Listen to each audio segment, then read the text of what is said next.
بسم اللہ الرحمن الرحیم۔ السلام علیکم ناظرین۔ 5 روز قبل کراچی میں اغوا ہونے والی مہک کیشوانی کے لیے جہاں ایک طرف کراچی پریس کلب کے سامنے احتجاج کیا جا رہا ہے، دوسری طرف مہک کیشوانی کا اپنا بیان منظر عام پر آ گیا ہے، جس میں ان کا کہنا ہے کہ میں نے اپنی مرضی سے اسلام قبول کیا ہے، مجھے کسی نے بھی نکاح کرنے پر مجبور نہیں کیا۔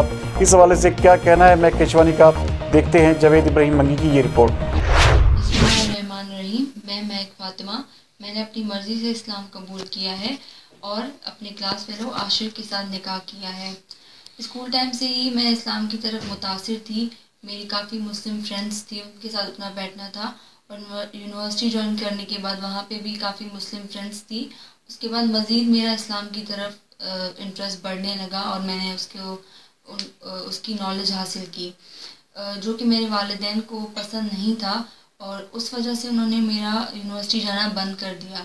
کچھ عرصے بعد وہ مجھے انڈیا بھی لے کے گئے، وہ چاہتے تھے کہ میں انڈیا میں ہی رہوں، وہیں پہ میری شادی کروا دیں، لیکن میں نے انہیں اپنے اعتماد میں لیا کہ مجھے وہاں نہیں رہنا، اور وہ مجھے پاکستان واپس لے آئے۔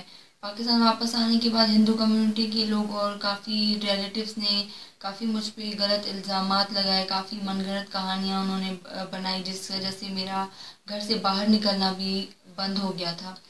اور اس کے بعد انہوں نے مجھے لنڈن بھیجنے کی بھی کوشش کی، میرا ویزا اپلائی کروا دیا، لیکن وہ ریجیکٹ ہو گیا، اور ان سب سے میں کافی پریشان ہو گئی۔ مجبور ہو کر میں نے اپنا گھر چھوڑا اور درگاہ برچنڈی شریف میں نے اسلام قبول کیا، اور اب بھی وہ کافی کوشش کر رہے ہیں، مختلف ڈفرینٹ طریقوں سے مجھے حاصل کرنا چاہتے ہیں اور مجھے انڈیا لے جانا چاہتے ہیں۔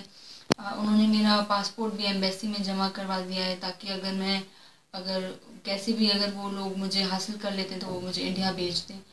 تو اب میں ریکویسٹ کرتی ہوں گورنمنٹ آف سندھ اور حکومت پاکستان کو کہ یہ بیان میرا ریکارڈ کریں، اور میں مسلم کمیونٹی اور جو بھی مسلم لوگ ہیں، میں ان سے ریکویسٹ کرتی ہوں کہ وہ ہماری مدد کریں اور ہمیں تحفظ فراہم کریں۔